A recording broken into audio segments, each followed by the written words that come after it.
கடந்து சொல்லுவோம். நம்முடைய திருமண்டலத்தின் மூலமாக நமக்கு கொடுக்கப்பட்ட தலைப்பு என்னது? இயற்கையை வளப்படுத்துதல். அந்த வசனத்தை நாம் வாசிப்போம். ஆதியாகமம் 2ஆம் அதிகாரம் 15ஆம் வசனத்தை எல்லோரும் சேர்ந்து வாசிப்போம். ஆதியாகமம் 2ஆம் அதிகாரம் 15ஆம் வசனத்தை எல்லோரும் சேர்ந்து வாசிப்போம்.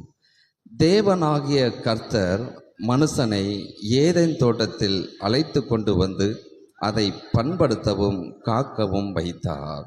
கண்களை மூடி செபிப்போம். மாறாதவர், என்னை மறக்காதவர், மகிமையின் மன்னனவர், இயேசு உறங்காதவர், தூங்காதவர், மகிமையின் தேவனவர். மாறாதவர், என்னை மறக்காதவர், மகிமையின் மன்னனவர், இயேசு உறங்காதவர், தூங்காதவர், மகிமையின் தேவனவர். பலவீனத்தில் என்னை பலப்படுத்துவார், பலப்படுத்தி திடப்படுத்தி நடத்திடுவார். பலவீனத்தில் என்னை பலப்படுத்துவார், பலப்படுத்தி திடப்படுத்தி நடத்திடுவார். இயேசு மாறாதவர், என்னை மறக்காதவர், மகிமையின் மன்னனவர், இயேசு உறங்காதவர், தூங்காதவர், மகிமையின் தேவனவர். கிருபை நிறைந்த நல்ல ஆண்டவரே, உமக்கு நன்றி செலுத்துகிறோம்.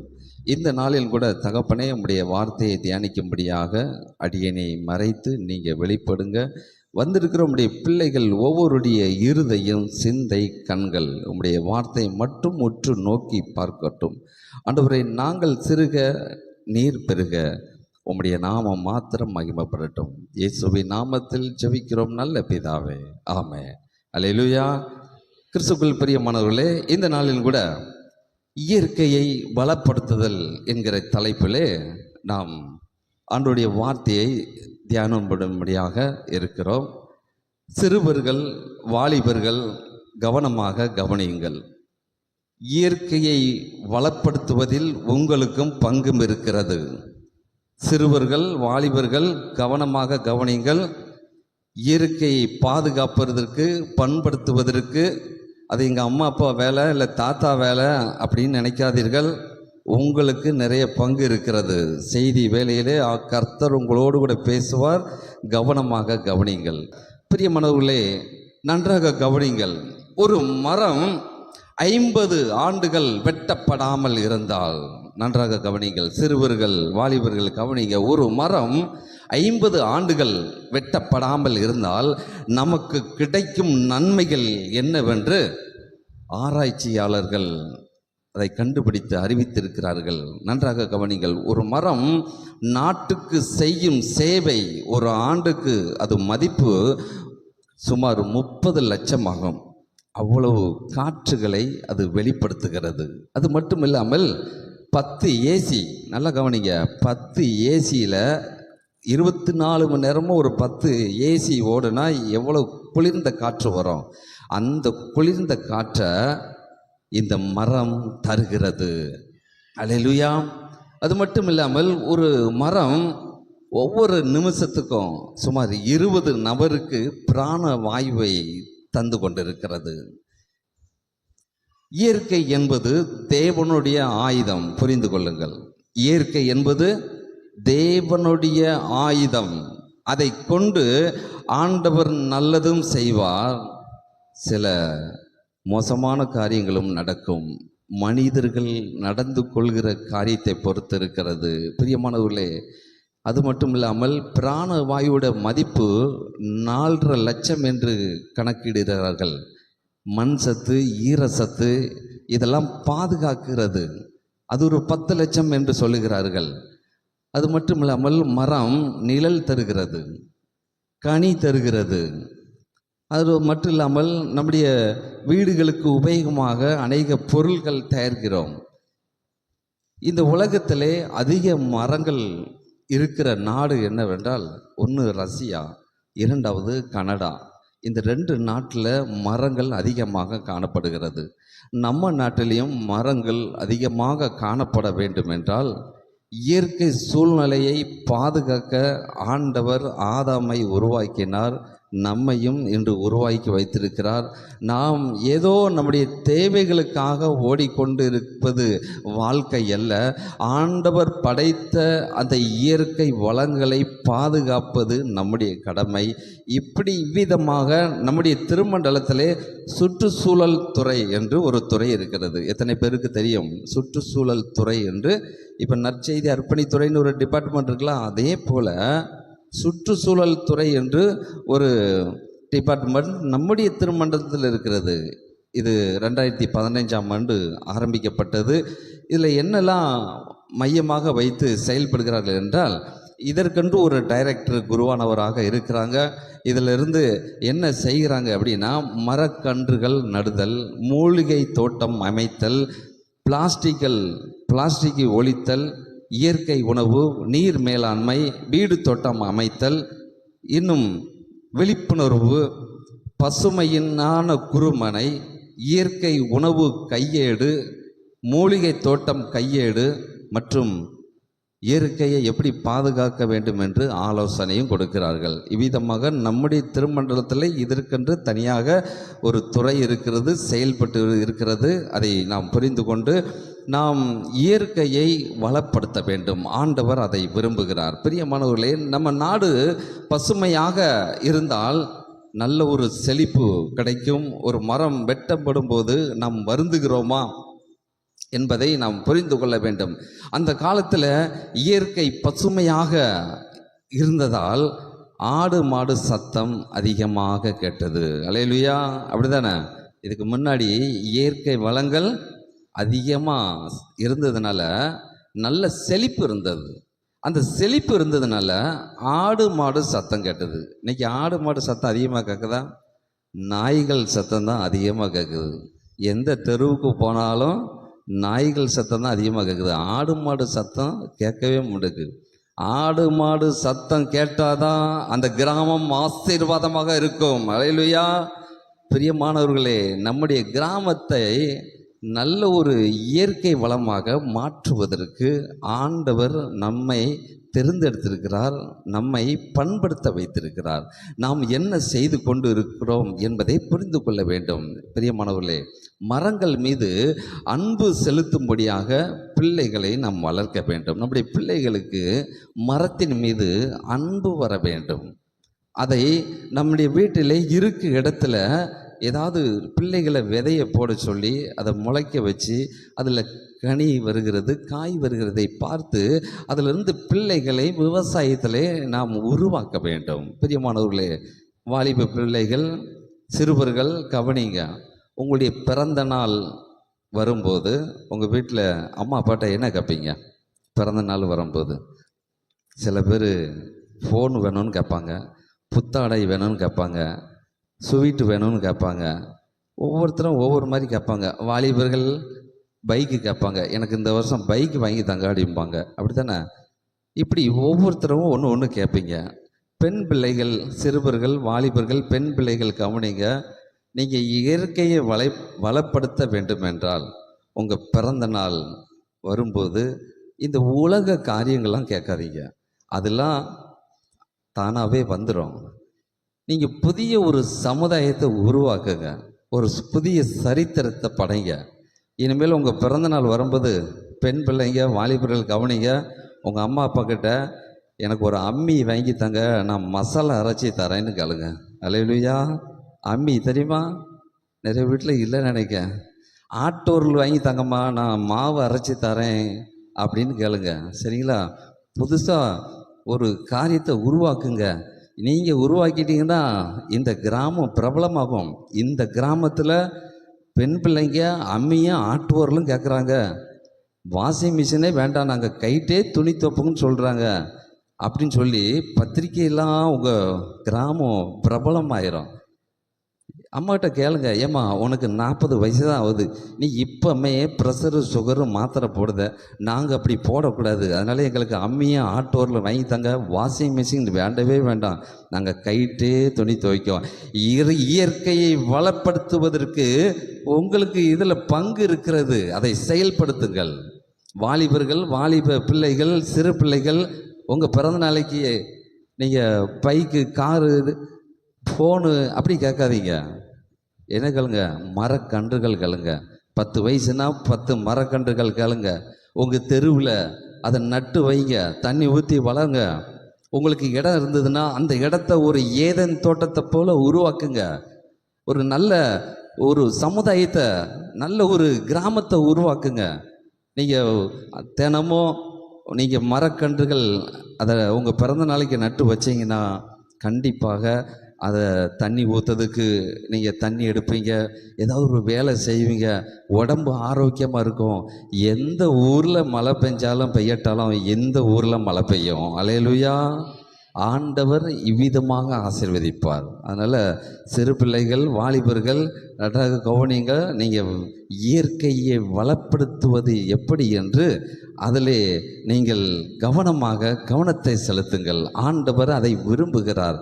ஏன்னா இயற்கையெல்லாம் நம்ம ஆண்டவர் படைச்சது, சரிங்களா? வேப்ப மரம், அரச மரம் இருந்ததுன்னா ஹார்ட்டுக்கு நல்லது, ஹார்ட் அட்டாக்கே வராது.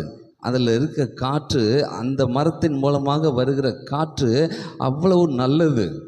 இப்படி அநேக மரங்கள் இருக்கிறது, அதை நாம் வளர்க்க வேண்டும், அதை அழிக்கக்கூடாது. அழிப்பதற்கு அதை சில பேர் முயற்சி எடுக்கும்போது அதை அழிக்க விடாமல் அதை பாதுகாக்க, பண்படுத்த நாம் முயற்சி எடுக்க வேண்டும். ஏனென்றால் ஆண்டவர் இதில் தான் விரும்புகிறார். இயற்கையை வளப்படுத்த வேண்டும். புதிய சிந்தனைகளை, புதிய சரித்திரத்தை உருவாக்குங்கள். ஆண்டவர் உங்களையும் உங்கள் குடும்பங்களையும் ஆசீர்வதிப்பார் என்பதில் எந்த சந்தேகமில்லை. நன்றாக கவனிங்க. சிறு பிள்ளைங்க, வாலிபர்கள் கவனிங்க. உங்கள் வீட்டில் ஏதாவது மரங்கள் இருந்துன்னு வச்சுக்கோங்க. உங்கள் வீட்டில் ஏதாவது மரங்கள் இருக்குது, இல்லை உங்கள் தோட்டத்தில் மரங்கள் இருந்ததுன்னா, ரோட்டு ஓரமாக மரம் இருந்ததுன்னா, அதில் நீங்கள் என்ன பண்ணுங்கள், ஒரு அட்டையில், அதாவது இந்த பிளாஸ்டிக்கில் ஒரு அட்டை வருதுல்ல, அந்த அட்டையில் எழுதி அதில் கெட்டி வைங்க. சில நல்ல வாக்கியங்களை எழுதி வைங்க. அதாவது மரம் பேசுகிறது போல எழுதி வைங்க. என்னை வாழ வையுங்கள், நான் உங்களை வாழ வைப்பேன் அப்படின்னு ஒரு டைலாக் எழுதி வைங்க. சரிங்களா? இன்றைக்கே ஆரம்பிச்சிருங்க. என்னை வாழ அந்த மரம் பேசுகிறது போல, என்னை வாழ வையுங்கள், நான் உங்களை வாழ வைப்பேன். என்னை வெட்டினால் உனக்கு நஷ்டம், அப்படியே எழுதி வைங்க. என்னை வெட்டினால் உனக்கு நஷ்டம் என்று எழுதி வைங்கள். என்னை வெட்டாமல் இருந்தால் நான் உனக்கு பலன் தருவேன், நிழல் தருவேன் என்று எழுதி வைங்கள். மரம் பேசுவது போல நீங்கள் எழுதி வைங்கள். மரத்தை பாதுகாக்க, அதை பண்படுத்த முயற்சி எடுங்கள். உங்கள் வீட்டு பக்கத்தில் யாராவது புதுசாக வீட்டுக்கு போகிறாங்கன்னு வச்சுங்க, அதில் ஒரு 2 மரத்தை எடுக்கக்கூடிய ஒரு சூழ்நிலை வருதுன்னா சொல்லுங்கள், அங்கிள் இந்த மரத்தை, வீடை கொஞ்சம் அங்கே தள்ளி கட்டுங்க, மரத்தை எடுக்காதீங்க அப்படின்னு சொல்லுங்கள். தைரியமாக சொல்லுங்கள். சில நேரம் உங்கள் பேச்சை கேட்டு அவங்க அப்படியே விட்டுருவாங்க. அப்போ வீடு கட்டிட்டு அந்த மரம் முன்னாடி இருக்கும்போது நாளை பின்ன சொல்லுவாங்க, இந்த பாப்பா மரத்தை எடுக்காதன்னு சொன்னதுனால இன்னைக்கு இந்த வீட்டு முன்னாடி நல்ல மரம் நிற்கிது, நல்ல நிழல் தருது என்று உங்கள் பெயரை சொல்லுவார்கள். மரத்தை அழிப்பதற்கு இடம் கொடுக்காதீர்கள். மரத்தை உருவாக்குவதற்கு, நீங்கள் அதிலே வளப்படுத்துவதற்கு, தேவனுடைய திட்டத்தை நிறைவேற்றுவதற்கு நீங்கள் அதற்கு உறுதியாக இருக்க வேண்டும் என்று ஆண்டவர் விரும்புகிறார். பிரியமானவர்களே, நன்றாக கவனிங்கள். உபாகமம் 20ஆம் அதிகாரம், உபாகமம் 20 19, 20 வாசிங்க.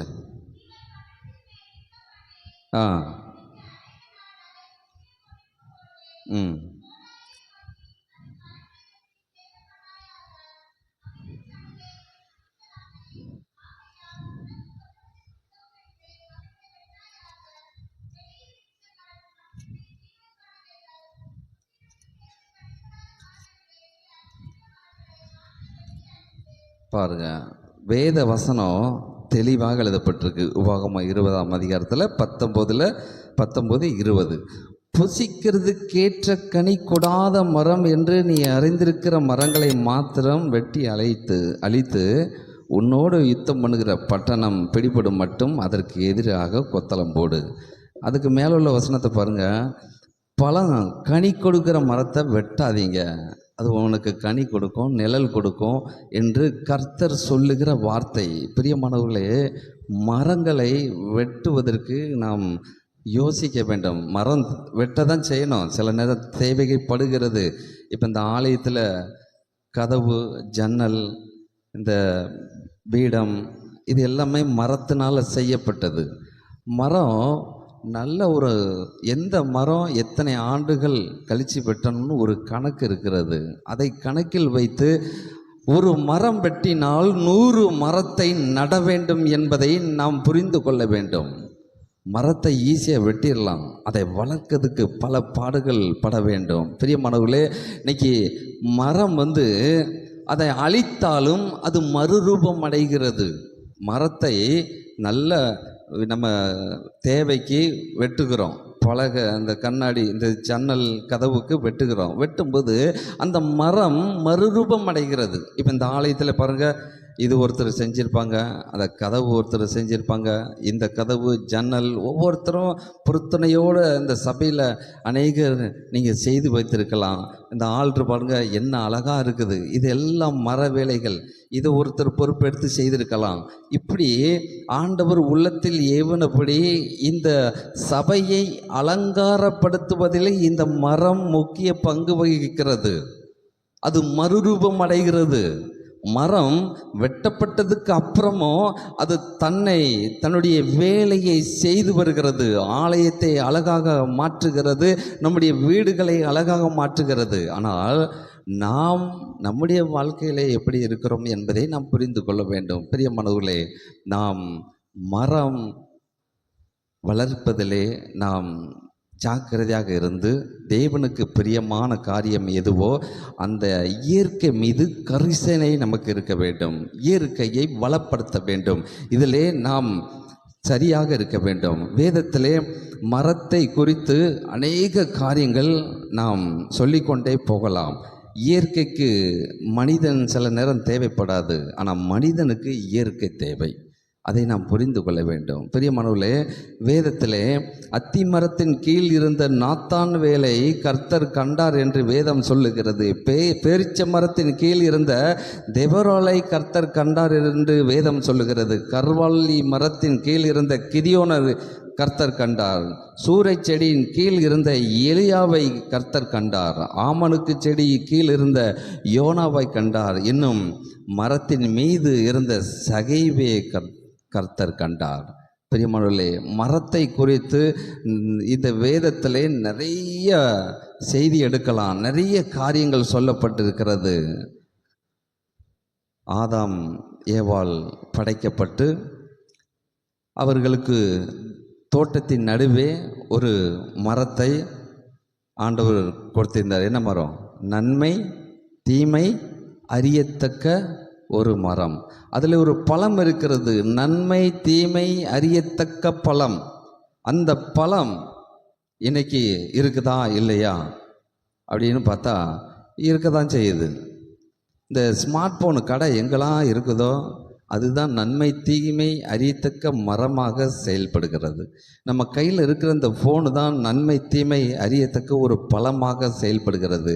இதில் நன்மையும் இருக்கிறது, தீமையும் இருக்கிறது. ஆனால் சோதனைக்காரன் நம்மை எப்படி வழி நடத்துகிறான் என்பதை நாம் புரிந்து கொள்ள வேண்டும். புரிந்து கொண்டு நன்மையான காரியத்தை நாம் அதை பற்றி கொண்டு அதிலே நாம் வழி நடத்தப்பட வேண்டும். பிரியமானவர்களே, நம்முடைய வாழ்க்கையிலே இயற்கையை வளப்படுத்துவதில் நமக்கு பெரும் பங்கு இருக்க வேண்டும் என்று ஆண்டவர் விரும்புகிறார். பாவூர் சத்திரம் அருகே, நன்றாக கவனிகள், தென்காசி அருகே பாவூர் சத்திரம். அந்த கிராமத்தில் ஒரு ஐயாவுக்கு சரீர பலவீனம் நிமித்தம் அவருக்கு ஜெபம் பண்ணதுக்காக அவங்க வீட்டுக்கு போயிருந்தோம். அப்போ அவங்க வீட்டுக்கு போயிருக்கும்போது அவங்க சொன்னாங்க, அந்த ஐயா சொன்னாங்க, அவங்களுக்கு ஒரே நாளில் 3 முறை ஹார்ட் அட்டாக் வந்துடுது. ஆனால் கர்த்தர் ஜீவனை பாதுகாத்தார். அவர் என்ன சொன்னார் தெரியுமா? நான் ஆஸ்பத்திரியில் இருக்கும்போது எனக்காக என் குடும்பத்தார்கள் ஜெபம் பண்ணாங்க. நிறைய ஊழியக்காரங்களும் ஜெபம் பண்ணாங்க. ஆனால் நான் விசுவாசிக்கிறேன், நான் 2 ஏக்கர் நிலம் இருக்குது, அதில் 350 மரத்தை நான் வளர்த்துக்கிட்டு இருக்கேன். 350 மரத்துக்கும் வாரத்துக்கு 2 முறை நான் தண்ணி பாய்ப்பேன். நான் அங்கே போகலைன்னா என் வீட்டிலையோ வேறு யாரும் பார்க்க மாட்டாங்க. அதனால் இந்த 350 மரமும் எனக்காக வேண்டுதல் செய்திருக்கும். அதனால் நான் ஜீவனோடு இன்னைக்கு இருக்கிறேன் என்று அவர் சாட்சி சொன்னார். அல்லேலூயா. ஆமாம், ஏன்னா வேதத்தில் மரங்கள் பாடுகிறது, மரங்கள் தேவனை துதிக்கிறது, இயற்கை தேவனை பாடுகிறது, துதிக்கிறது என்று நாம் வேதத்தில் வாசிக்கிறோம். அப்போது அப்படிப்பட்ட மரங்களை நாம் இயற்கையை வளப்படுத்தும் போது அந்த இயற்கை கண்டிப்பாக நமக்காக அதுவும் ஒரு பரிந்து பேசுகிற ஒரு உயிரினமாக இருக்கலாம். நாம் இயற்கை சரியாக நாம் பயன்படுத்த வேண்டும். பிரியமானவர்களே, இயற்கை என்பது தேவனுடைய ஆயுதம் என்பதை புரிந்து கொள்ள வேண்டும். ஒரு ஆலமரத்தில் நல்லா கவனிங்க, ஒரு பழைய கதை ஒன்று உண்டு. நிறைய பேருக்கு தெரியுமான்னு தெரில, இப்போ உள்ள பிள்ளைகளுக்கு தெரியுமான்னு தெரில. நல்லா கவனிங்க. ஒரு பெரிய ஆலமரம், சரிங்களா? அந்த ஆலமரம் தான் நிற்கிது. அந்த வழியாக ஒருத்தர் வரும்போது கொஞ்சம் இந்த நிழலில் கொஞ்சம் நேரம் இருந்துட்டு போவோம், சோர்வாக இருக்குன்னு சொல்லிட்டு அப்படியே அந்த இடத்துல இருந்துக்கிட்டு இருக்கும்போது பக்கத்தில் வயல்வெளி. அங்கே அந்த வயல்வெளியில் பூசணிக்காய் நிறைய காய்ச்சி கிடக்குது. அப்போது அவர் அதை பார்த்துட்டு, அந்த ஆலமரத்தையும் பார்த்துட்டு, இந்த கடவுளுக்கு அறிவே இல்லை, இவ்வளோ பெரிய பூசணிக்காய் கீழே காய்ச்சி கிடக்கு, ஆலம்பழம் இவ்வளோ தான் இருக்குது, அதுக்கு இவ்வளோ பெரிய மரமா, கடவுளுக்கு கொஞ்சம் கூட ஞானமே இல்லை அப்படின்னு சொல்லி யோசித்துட்டு அந்த இடத்துல தூங்கிட்டார்.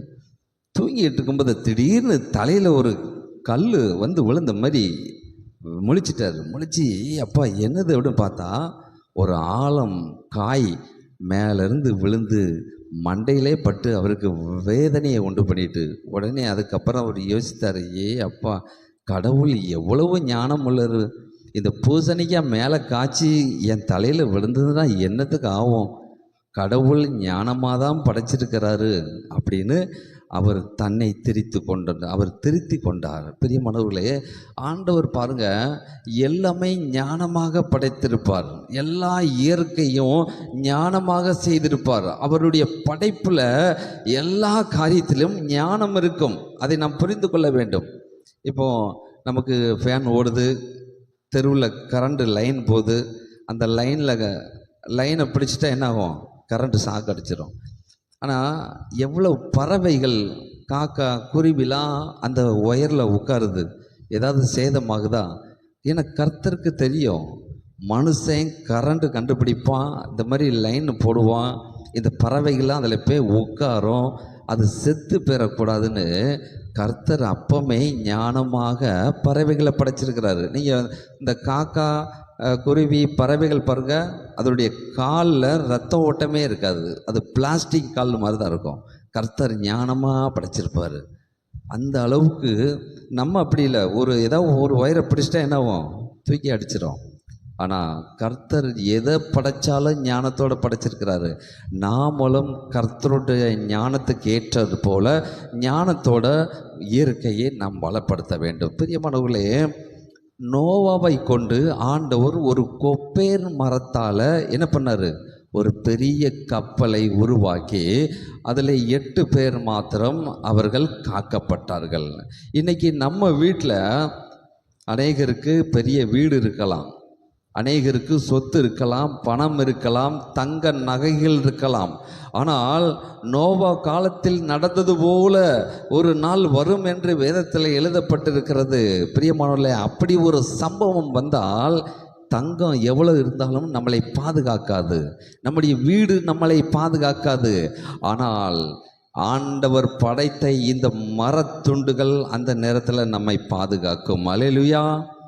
பிரியமானவர்களே, இந்த உலகத்தில் வாழ்கிற வாழ்க்கை கொஞ்ச நாள் தான். இந்த உலகம் ஒரு பாவம் நிறைஞ்ச கடல். இந்த கடலில் தான் நம்ம வாழ்ந்துக்கிட்டு இருக்கோம். இந்த கடலில் இருந்து நம்ம மீட்கப்படணும்னா இந்த சிலுவை என்கிற மரத்துண்டை பிடித்து கொண்டால் எவ்வளோ பெரிய வெள்ளம் வந்தாலும் ஆண்டவர் நம்மை பாதுகாப்பார். அல்லேலூயா. இந்த காரியத்தை நாம் புரிந்து கொண்டு ஆண்டவருக்கு விருப்பமான காரியம் அந்த இயற்கையை நாம் வளப்படுத்த வேண்டும். பிரியமானவர்களே, நாம் மரம் இந்த உலகத்திலே வாழ்ந்து அது மறுரூபம் அடைகிறது. நாமும் நம்முடைய வாழ்க்கையில் இந்த உலகத்தில் வாழும்போது சில நன்மையான காரியங்களை நாம் செய்ய வேண்டும் என்பதை ஆண்டவர் விரும்புகிறார். லூக்கா 13வது அதிகாரத்தை எடுத்துக்கொள்ளுங்கள். லூக்கா 13ஆம் அதிகாரம் 6ஆம் வசனம் முதல் 9ஆம் வசனம் வரை ஒரு சம்பவம் சொல்லப்பட்டிருக்கிறது. நன்றாக கவனியுங்கள்.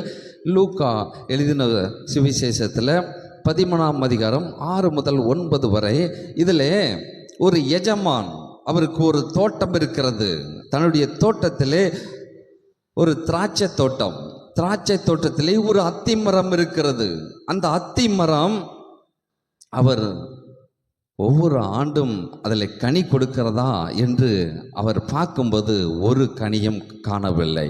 அப்படி காணவில்லை என்ற உடனே தோட்டக்காரனை நோக்கி, இந்த மரத்தை வெட்டி போடு, இது ஏன் நிலத்தை கெடுக்கிறது என்று சொல்லப்பட்டிருக்கிறது. பிரியமானவர்களே, நாம் இந்த உலகத்திலே கனி கொடுக்கிற வாழ்க்கையுள்ள ஒரு மனிதனாக வாழ வேண்டும் என்று ஆண்டவர் விரும்புகிறார். ஒரு மரம் இந்த உலகத்தில் எவ்வளவு நன்மைகள் செய்கிறதோ அதை காட்டிலும் மனிதர்களாகிய நாமும் கனி கொடுக்கிற ஒரு மரமாக செயல்பட வேண்டும் என்று ஆண்டவர் விரும்புகிறார். நன்றாக கவனிங்கள். திராட்சை தோட்டம் என்பது இந்த சபை. இந்த சபையிலே நீங்களும் நானும் ஒரு திராட்சை தோட்டம். இந்த சபை என்பது ஒரு திராட்சை தோட்டம். இந்த திராட்சை தோட்டத்திலே நீங்களும் நானும் ஒரு அத்தி மரமாக செயல்பட்டு வருகிறோம். அந்த அத்தி மரத்திலே கனி இல்லை என்றால் ஒரு நாள் எஜமான் வந்து அதை வெட்டி போடு, இது நிலத்தை ஏன் கெடுக்கிறது என்று சொல்லுவார். பிரியமானவர்களே, நன்றாக கவனிங்கள். இப்போ நம்ம ஒரு அத்தி மரத்துக்கு சமமாக இருக்கிறோம். அத்தி மரம்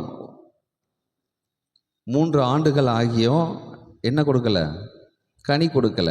அதை வெட்டி போட சொல்கிறார். 2 ஆண்டுகள் ஆகியும் 3வது வருஷத்துக்கு இது வேஸ்ட்டு, இதை வெட்டி போடுங்கிறாரு. நல்லா கவனிங்க.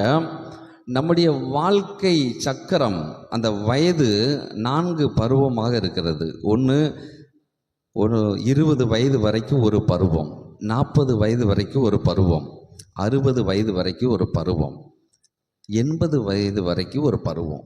இன்னைக்கு இந்த சபையில் நீங்களும் நானும் ஒரு அத்தி மரமாக ஏதோ ஒரு பருவத்தில் நாம் வாழ்ந்து வருகிறோம். நன்றாக கவனிங்கள். இந்த பருவத்தில் இப்போ 3 பருவம் ஆயிட்டு, இன்னும் கனி கொடுக்கல. ஆனால் ஆண்டவர் நமக்காக வாக்கு கடங்கா பெருமூச்சுகளோட பிதாவினிடத்தில் வேண்டுதல் செய்கிறார். என்னுடைய மகன், என்னுடைய மகள் கண்டிப்பாக கனி கொடுப்பான், இனிமேல் இந்த தவறு செய்ய மாட்டான் என்று இந்த மரத்தை வெட்ட வேண்டாம், இன்னும் 1 வருஷம் இருக்கட்டும், இன்னும் 1 வருஷம் இருக்கட்டும் என்று இயேசு கிறிஸ்து நமக்காக பரிந்து பேசுகிறவராக இருக்கிறார். நாம் இந்த உலகத்தில் கனி கொடுக்கிற வாழ்க்கைக்கு நேராக வாழ்ந்து வருகிறோமா என்பதை நாம் புரிந்து கொள்ள வேண்டும். பிரியமானவர்களே, கனி கொடுக்கிற வாழ்க்கை தான் ரொம்ப ரொம்ப முக்கியமானது. இந்த 2 வருஷம் அப்போ அந்த தோட்டக்காரர் என்ன சொல்கிறாரு? ஐயா, இந்த வருஷமும் இருக்கட்டும், நான் இதை சுற்றிலும் கொத்தி எரு போடுவேன் என்று சொல்லுகிறார். இப்போ ஒரு மரம் இருக்கிறது, அந்த மரத்தை சுற்றிலும் கொத்த வேண்டும். அதை கொத்தணும்னா என்ன வேணும்? ஒரு மண்வெட்டி வேணும். மண்வெட்டி இருந்தால் தான் அதை கொத்த வேண்டும். பிரியமானவர்களே, அதை சுற்றிலும் கொத்தி எரு போடுவேன் என்று அந்த தோட்டக்காரராகிய இயேசு கிறிஸ்து சொல்லுகிறது, பிதாவினிடத்தில் சொல்லுகிறார். நன்றாக கவனிங்கள். அதை கொத்த வேண்டும் என்றால் ஒரு ஆயுதம் வேண்டும். அதுதான் கர்த்தருடைய வார்த்தை. அல்லேலூயா. கர்த்தருடைய வார்த்தை தான் அவருடைய பட்டயம். நம்முடைய இருதயம் ஒரு நிலத்துக்கு ஒப்பாக சொல்லப்பட்டிருக்கிறது வேதத்திலே. நம்முடைய இருதயம் ஒரு வனாந்தரமாக, ஒரு வெட்டாந்தரையாக இருக்கும் என்றால் அது சரியான நிலம் அல்ல. கர்த்தருடைய வார்த்தை என்னும் கலப்பையினால் அது உளப்பட வேண்டும். அது உளப்பட்டு அது பண்படுத்த வேண்டும். இயேசு கிறிஸ்து நம்முடைய இருதயம் கல்லாக இருக்கக்கூடாது, அது லகுவாக அதை பண்படுத்த வேண்டும் என்று விரும்புகிறார். இப்போ அத்தி மரத்தை சுற்றிலும் பண்ணை பிடிக்கணும். அதை பண்படுத்தணும். அப்படின்னா ஒரு மண்வெட்டி வேணும். அதுதான் கர்த்தருடைய வார்த்தை. கர்த்தருடைய வார்த்தைக்கு நம்முடைய இருதயத்தை ஒப்பு கொடுக்க வேண்டும். நம்முடைய இருதயத்தில் எல்லோருக்குமே ஒரு வெற்றி இடம் உண்டு, ஒரு காலி இடம் உண்டு. அந்த காலி இடத்தை நிரப்புவதற்கு தான் மனிதன் என்று போராடி கொண்டிருக்கிறான். பெரிய மனுவர்களே, சில பேர் இந்த வெற்றி இடத்துல கோட்டரை ஊற்றுவாங்க, சில பேர் என்ன பண்ணுவாங்க, சினிமா பார்ப்பாங்க, சில பேர் இப்படி உலக காரியத்தினால அந்த இருதயத்தை நிரப்புவாங்க. அது நிரம்பவே நிரம்பாது. அந்த வெற்றி இடத்தை நிரப்ப வேண்டும் என்றால் கர்த்தருடைய வார்த்தையினால் மட்டுமே நிரப்ப முடியும். கர்த்தருடைய வார்த்தையினால் நிரப்பினால் அது நல்ல ஒரு நிலமாக மாறும். ஒரு வீட்டுக்கு ஜெபம் பண்ண போயிருந்தேன், நல்லா கவனிங்க. ஒரு வீட்டுக்கு ஜெபம் பண்ண போகும்போது 4 வயசு பாப்பாவும் ஒரு பாட்டியும் வீட்டில் டிவியில் நாடகம் பார்த்துக்கிட்டு இருந்தாங்க. அப்போது பாட்டி, அண்ணனும் அக்காவும் எங்கன்னு கேட்டேன். ஐயா கடைக்கு போயிருக்காங்க, இப்போ வந்துடுவாங்க, நீங்கள் உட்காருங்க. நாங்கள் நாடகம் ஓடிக்கிட்டு இருக்கு. ஏன்னா 2 பேரும் குழந்தைங்க தான், போய் ஆஃப் பண்ண முடியாது, அது பாட்டில் ஓடுது. அப்போது இந்த பாட்டி அந்த 4 வயசு பாப்பாவை பார்த்து ஒரு கேள்வி கேட்காங்க. இவன் எப்போ கல்யாணம் முடித்தான் அப்படின்னு நாடகத்தை பார்த்துட்டு கேள்வி கேட்காங்க. அப்போ அந்த 4 வயசு பாப்பா சொல்லுது, பாட்டி உனக்கு தெரியாதா, நான் 4 நாளாக சின்ன மாவா வீட்டுக்கு போனேன், அங்கே நான் டிவி ரிப்பேராக இருக்குது பார்க்கல அப்படின்னு சொல்லுது அந்த பாட்டி. அப்போ இந்த 4 வயசு பாப்பா சொல்லுது, பாட்டி இந்த அங்கிள் இந்த ஆண்டியை போன வாரமே கூட்டிகிட்டு போய் போலீஸ் ஸ்டேஷனில் போய் கல்யாணம் முடிச்சிட்டாங்க, இப்போ வயிற்றில் பாப்பா இருக்குது அப்படின்னு விவரமாக சொல்லுது. பிஞ்சியிலே பழுக்கிற பழம் ருசி இருக்காது, மனம் இருக்காது என்பதை நாம் புரிந்து கொள்ள வேண்டும். அந்த பிள்ளை இருதயத்தில் என்ன நிரம்பி இருக்குது? வசனம் இல்லை, அந்த உலக காரியங்கள் நிரம்பி இருக்கிறது. இன்னைக்கு நம்முடைய பிள்ளைகளுடைய இருதயம் எதனால் நிரப்பப்பட்டு இருக்கிறது? வேத வசனத்தினால நிரப்பப்பட வேண்டும். வீட்டை விட்டு வெளியே போகும்போது நம்ம இருதயத்தில் ஜெபமும் வேதம் வாசிப்பும் நிரப்பப்பட வேண்டும். அதுதான் பாதுகாப்பு. நம்முடைய இருதயம் ஒரு நிலம், அந்த நிலத்தை கர்த்தருடைய வார்த்தைக்கு ஒப்பு கொடுக்க வேண்டும்.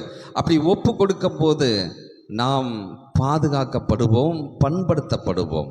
மனிதர்களுடைய வார்த்தை நம்முடைய இருதயத்திலே நிரம்பினால் அதனால் குத்தப்பட்டு இரத்தம் வரும், இன்னும் சீல்வடியும், வேதனையை தரும். ஆனால் கர்த்தருடைய வார்த்தை இருதயத்திலே நிரம்பி விட்டால் நமக்கு சந்தோஷமும் சமாதானமும் நித்திய மகிழ்ச்சியும், நம் நிலம் பண்படுத்தப்பட்டு அது ஆசீர்வாதமான ஒரு நிலமாக மாறும் என்பதிலே எந்த ஒரு சந்தேகம் இல்லை. சரி, இப்போ நம்ம இருதயத்தை ஆண்டவர்கிட்ட ஒப்பு கொடுத்துட்டோன்னு வச்சுங்க, ஆண்டவர் அதை பண்படுத்துவார்.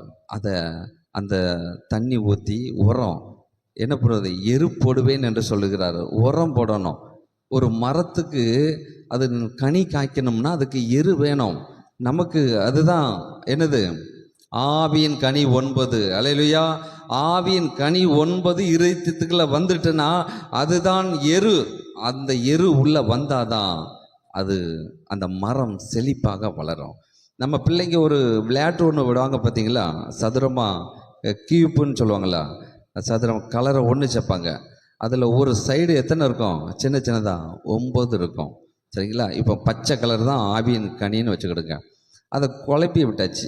அதை குழப்பியாச்சுன்னா சில பேருக்கு பாருங்கள், நல்ல குணம் இருக்கும், தயவு இருக்கும், ஆனால் அவங்க வாழ்க்கையில் சந்தோஷம் இருக்காது, சமாதானம் இருக்காது. அது இந்த பக்கம் திரும்பி கிடக்கும். இன்னும் சில பேருக்கு சந்தோஷமாக இருப்பாங்க, சமாதானமாக இருப்பாங்க, அவங்களுக்கு இச்சை அடக்கம் இருக்காது, நற்குணம் இருக்காது, அது இந்த பக்கம் திரும்பி கிடக்கும். அப்போது அந்த கலரை ஒன்று சேர்க்கணும். அந்த ஆவியின் கனி 9 நமக்குள் வந்துவிட்டால் நம்முடைய வாழ்க்கை வளமாக மாறும். அல்லேலூயா.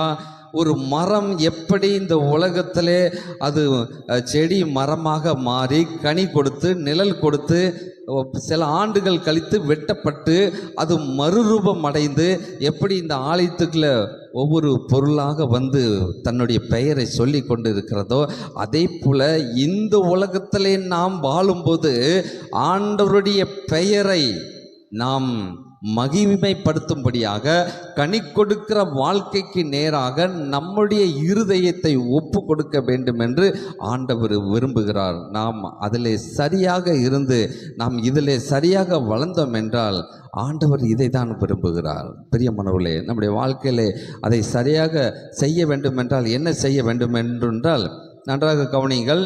ஆதியாகமம் 2ஆம் அதிகாரத்தில் ஒரு 4 ஆறு ஓடுது. எத்தனை ஆறு? 4 ஆறு ஓடுது. முதலாம் ஆற்றுக்கு பைசோன் என்று பேர். பைசோன், கெய்கோன், ஐப்ராத்து, மொத்தம் 4 ஆறு ஓடுது. அந்த 4 ஆறு இன்னைக்கு ஓடுதா ஓடலையா தெரியுமா? ஆராய்ச்சிக்காரர்கள் சில இந்த இடத்துல ஓடுதுங்காங்க, சில பேர் அந்த ஆறே இல்லைங்காங்க. நன்றாக கவனிங்கள். இந்த வேதத்திலே அந்த 4 ஆறுகளும் ஓடுகிறது. மத்தேயு, மார்க்கு, லூக்கா, யோவான், இந்த 4 சுவிசேஷம் தான் ஏதேன் தோட்டத்தில் சொல்லப்பட்ட அந்த 4 ஆறாக இன்று ஓடிக்கொண்டிருக்கிறது. மத்தேயு, மார்க்கு, லூக்கா, யோவான், இந்த 4 ஆற்றில் ஓடுகிற அந்த ஜீவ தண்ணீரை நாம் பருகினோம் என்றால், அந்த ஜீவ வார்த்தையை நம்முடைய இருதயத்திலே நாம் பதித்து வைத்தோம் என்றால் கண்டிப்பாக நம்முடைய வாழ்க்கை வளமாக மாறும். நம் இந்த திராட்சை தோட்டம் என்கிற இந்த சபையிலே நம்ம ஒரு அத்தி மரமாக, அந்த அத்தி மரத்தை வெட்டப்படாமல் அது கனி கொடுக்கிற வாழ்க்கைக்கு நேராக நாம் கடந்து செல்வோம். சரி, இப்போது ஆண்டவருடைய வார்த்தையினால் நம்ம இருதயத்தை பண்படுத்தி அதுக்கு உரம் போட்டாச்சு. இப்போ எல்லாரும் இருதயத்திலையும் ஆவியின் கனி வந்துட்டு, கர்த்தருடைய பிரசன்னம் வந்துட்டு, இப்போ நம்ம கனி கொடுக்க ஆரம்பிச்சிட்டோம். நல்லா கவனிங்க. கனி கொடுக்க ஆரம்பித்ததுக்கப்புறம் நம்முடைய வாழ்க்கையில் பிரச்சனை வராதுன்னு நினைக்கக்கூடாது. அதுக்கப்புறமும் பிரச்சனை வரும். நம்ம எல்லோருக்கும் ஒரு அனுபவம் இருக்கும். நல்லா கவனிங்க. ஸ்கூல்லேருந்து வரும்போது, சின்ன பிள்ளையில் நிறைய பேருக்கு இந்த அனுபவம் இருக்கும். ஸ்கூல்லேருந்து வரும்போது இன்னொரு வீட்டில் காம்பிடிச்சவருக்கு வெளியில் ஒரு நெல்லிக்காய் மரம் கொப்பு இல்லை மாங்காய் மரம் கொப்பு கொத்தாக காய்ச்சி கிடக்கும். அதை கல்லை தூக்கி எரிஞ்சு அதை பறித்து சாப்பிட்டுக்கிற அனுபவம் அநேகருக்கு இருக்கும்.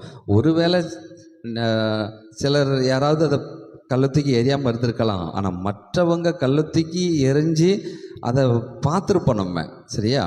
அதே போல் நம்முடைய வாழ்க்கையிலும் இயேசுவை ஏற்றுக்கொண்டு அவருடைய வார்த்தையினால் நம்ம இருதயத்தை பண்படுத்தி நம்ம கனி கொடுக்கிற வாழ்க்கைக்கு நேராக நாம் வாழ்ந்து வரும்போது ஒரு சில பேர் நம்முடைய மரத்தின் மீது கல்லை தூக்கி எறிவாங்க, கட்டையை தூக்கி எறிவாங்க.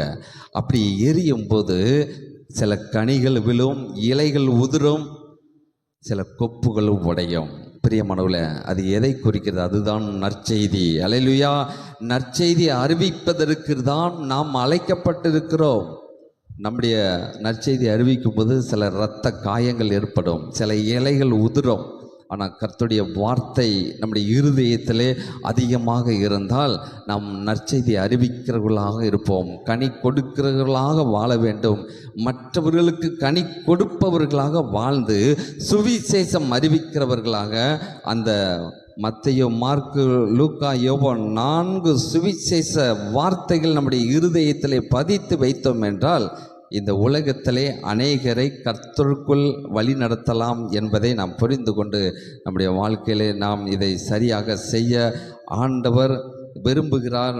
நாம் நல்ல உரம் நம்முடைய இருதயத்திலே அவருடைய வார்த்தை நமக்கு கிடைத்தால் அது நல்லது என்பதை புரிந்து கொண்டு இயேசு சொன்ன அந்த காரியங்களை நாம் ஆதியாகமம் 2ஆம் அதிகாரத்தில் சொல்லப்பட்ட அந்த வசனத்தை இயற்கை வளப்படுத்துவதிலே நம் எல்லோருக்கும் ஒரு பங்கு இருக்கிறது. அந்த பங்கை நாமும் நம்முடைய பிள்ளைகளும் சரியாக செய்ய வேண்டும் என்று ஆண்டவர் விரும்புகிறார். நம்முடைய பிள்ளைகள் விவசாயம் கற்றுக்கொள்ளவும், மரங்களை வளர்க்கவும், இயற்கையை அழிக்காதபடி அதை நேசிக்கிறவர்களாக நாமும் நம்முடைய பிள்ளைகளும் வாழ்ந்தோம் என்றால் கர்த்தர் நிச்சயமாக நம்மையும் நம்முடைய குடும்பத்தையும் ஆசீர்வதிப்பார்.